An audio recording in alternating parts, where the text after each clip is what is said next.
목사님, 제가 아는 사람은 예수 그리스도를 믿는다고 신앙을 고백했습니다. 자신의 모든 죄를 용서받고 의롭게 되었다고 기뻐했습니다. 그런데 20년이 지나도 그 사람의 생각과 행동과 태도에 아무런 변화가 없습니다. 이런 사람을 어떻게 보아야 합니까? 이런 질문을 어느 한 교인으로부터 받은 적이 있습니다. 각 사람이 성장하는 변화의 속도가 느릴 수가 있습니다. 또 빠를 수도 있습니다. 여러 가지 속도에는 변화되며 성숙한 분들도 있습니다. 그러나 수십 년이 지나도 생각과 태도와 행동에서 정말로 아무런 변화와 아무런 성숙과 성장이 없다면 그분의 믿음이, 그분의 회심이, 그분의 컨버전, 회심이 진실했었는지 점검해 봐야 합니다. 성경에서 진실한 믿음은 죄에 대해서 늘 진실한 회개를 동반합니다. 야고보서의 질문이 있습니다. 내가 하나님은 한 분이신 줄을 믿느냐? 잘하는도다. 귀신들도 믿고 떠느니라. 귀신들은 창조주 하나님이 한 분인 것을 믿었습니다. 그러나 귀신들이 하나님께 나와서 죄를 회개했다는 기록이 없습니다. 진실한 믿음에는 늘 죄에 대한 진실한 회개가 동반됩니다.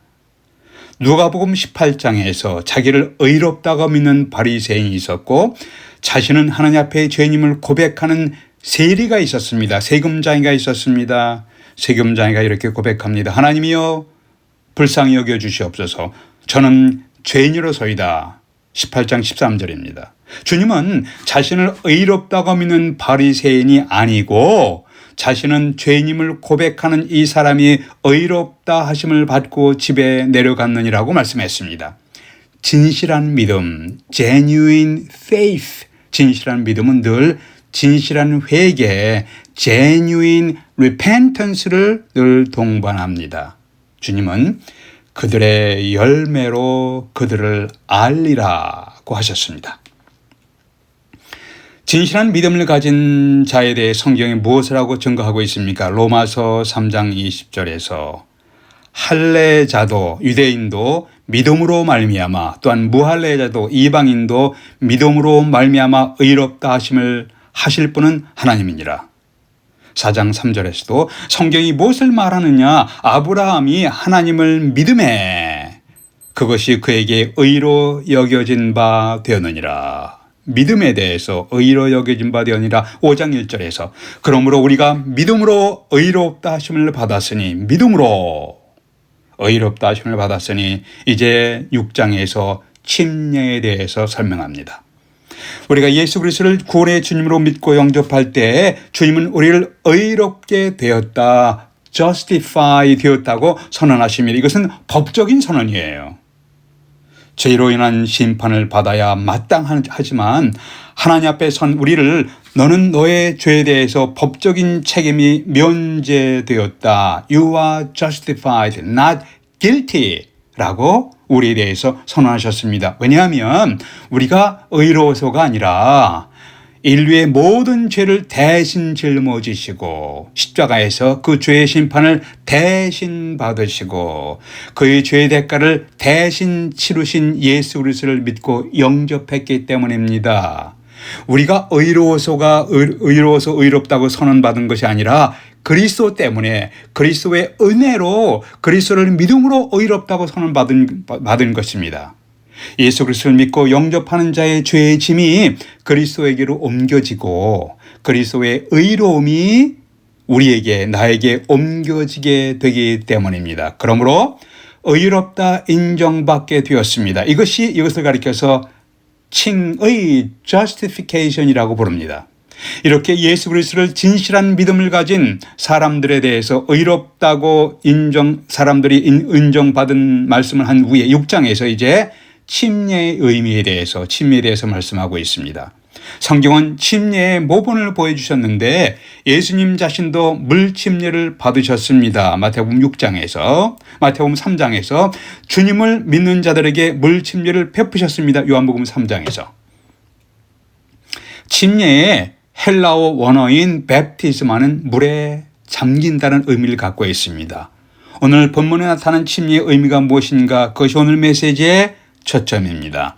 첫 번째, 물 침례는 죽으시고 부활하신 예수님과의 연합됨을 나타내는 공개적인 신앙 고백입니다.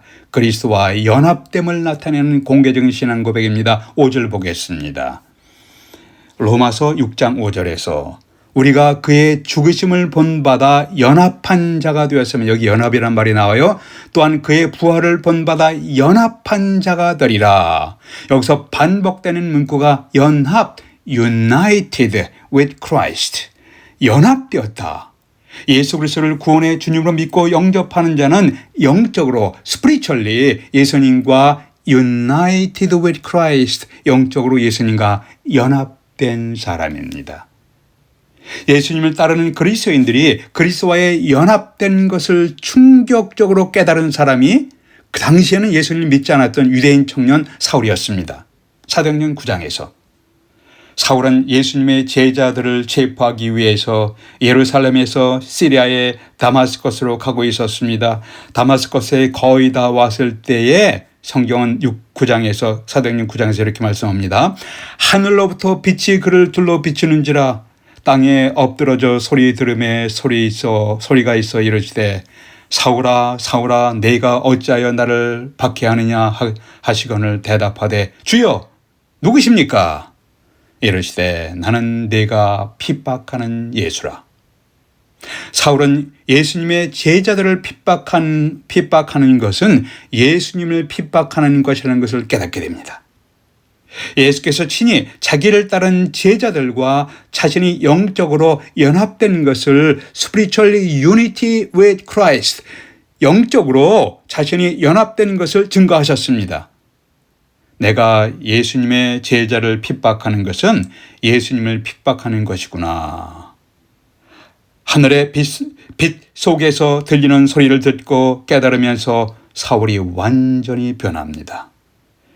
예수님의 제자들을 핍박하며 미워하던 자가 예수님을 주님이라고 전파하면서 예수님의 제자들을 사랑하는 자로 변화되었습니다.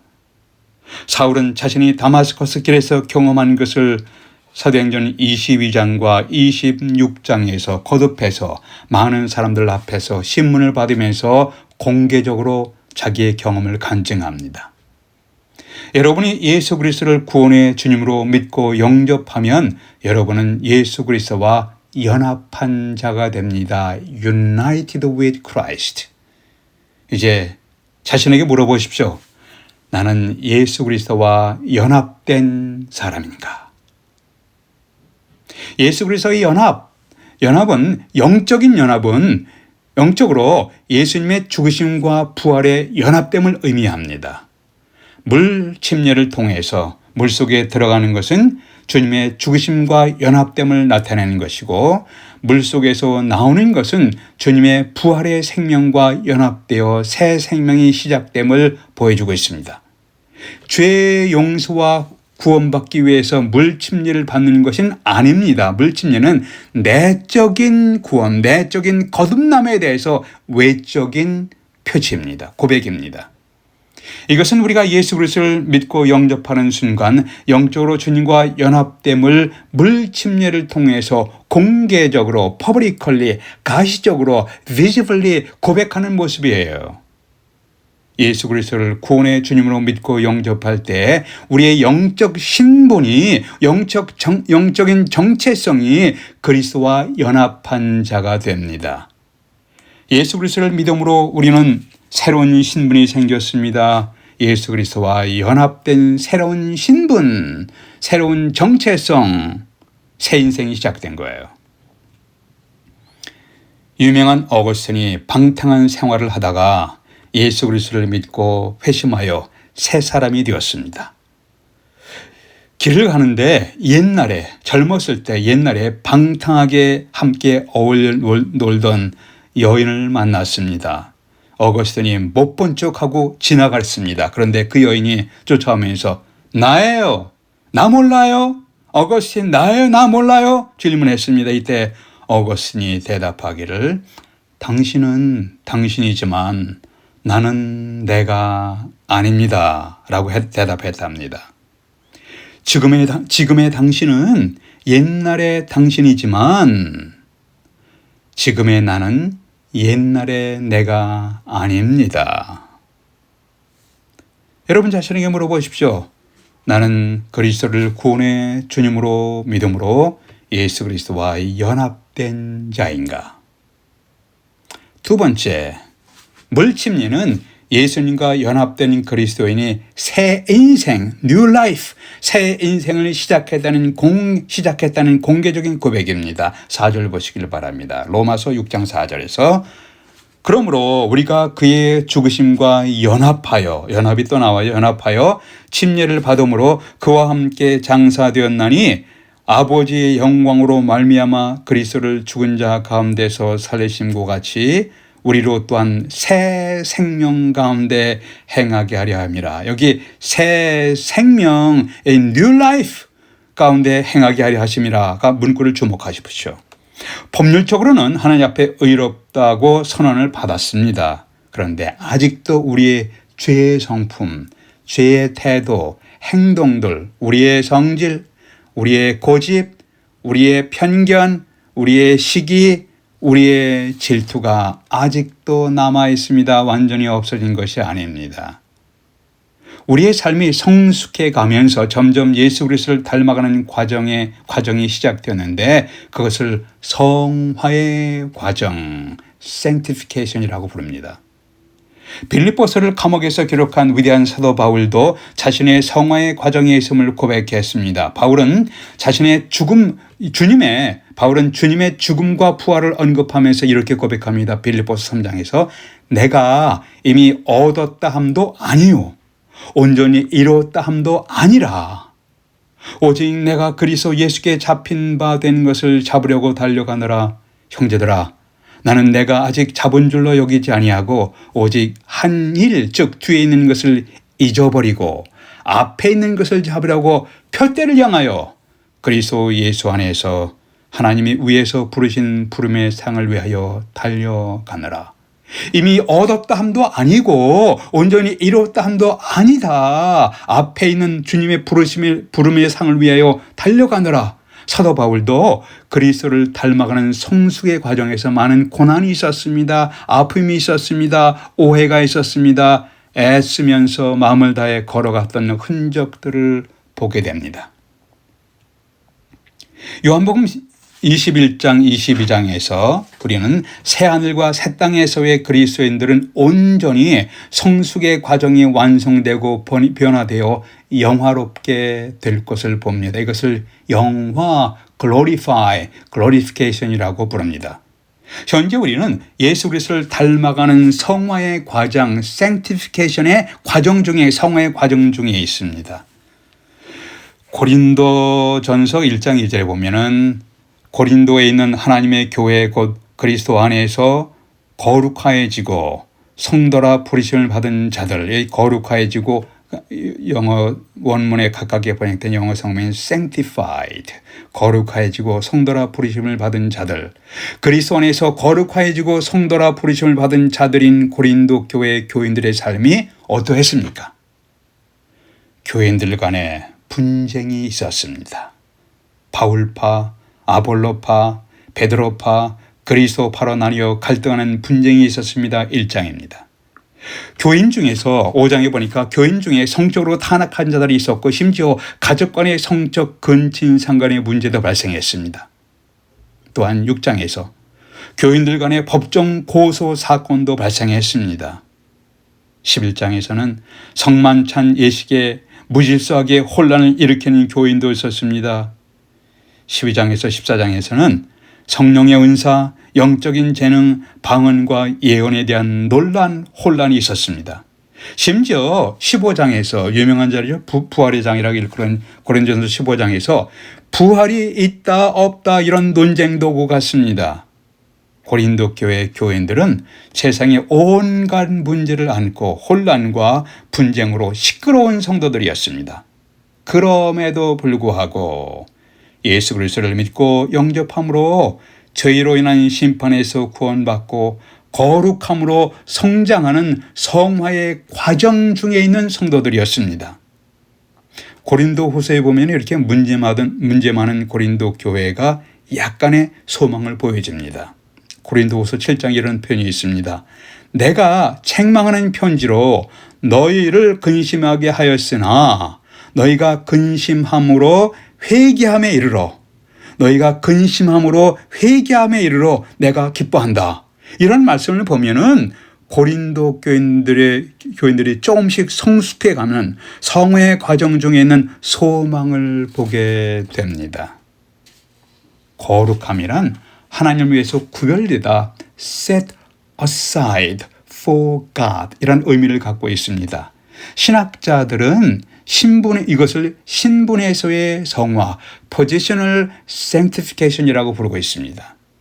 영적인 신분상으로는 거룩한 자이지만 실생활에서 현실 생활에서 이 세상에 살아가면서 아직은 죄의 성품, 죄의 태도, 죄의 행동에서 아직 온전히 거룩하지 못합니다. 자신에게 물어보십시오. 나는 점점 거룩하여지고 예수 그리스도를 닮아가는 성화의 과정을 걷고 있는 사람인가? 우리가 그리스도를 닮아가는 성화의 과정에서 매우 중요한 장소가 있습니다. 그것은 우리가 소속된 지역교회입니다. 로컬 철치입니다. 지역교회는 성화를 위한 작업장이에요. 하나님께서 우리를 성화의 과정을 이루어가기 위해서 사용하시는 중요한 장소가 물론 가정도 있고 교회입니다. 로컬 철치입니다. 건강한 신앙 공동체 교회에 있을 때 순조롭게 그리스도를 닮아가는 성화의 과정을 걷게 됩니다.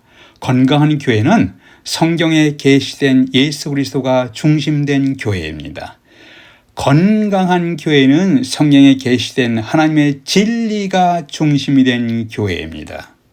우리 모두가 다 각지 소속된 교회에서 건강한 믿음의 공동체 교회로 성장할 수 있도록 건강한 믿음의 공동체 교회 안에서 성장할 수 있도록 기도하시기를 기원합니다. 기도하시겠습니다. 아버지 하나님, 우리 인생에서 예수 그리스도를 주님으로 믿고 주님을 알아가는 가운데 예배하게 하신 것을 감사합니다. 현재 전쟁의 뉴스, 경제적인 불안감 변동으로 혼란한 세상 속에서 진리의 성경 말씀을 배우고 진리의 말씀에 믿음의 뿌리가 깊이 내린 강건한 믿음의 사람이 될 수 있도록 인도해 주시옵소서. 우리 주님 예수 그리스도 이름으로 기도하옵나이다. 아멘.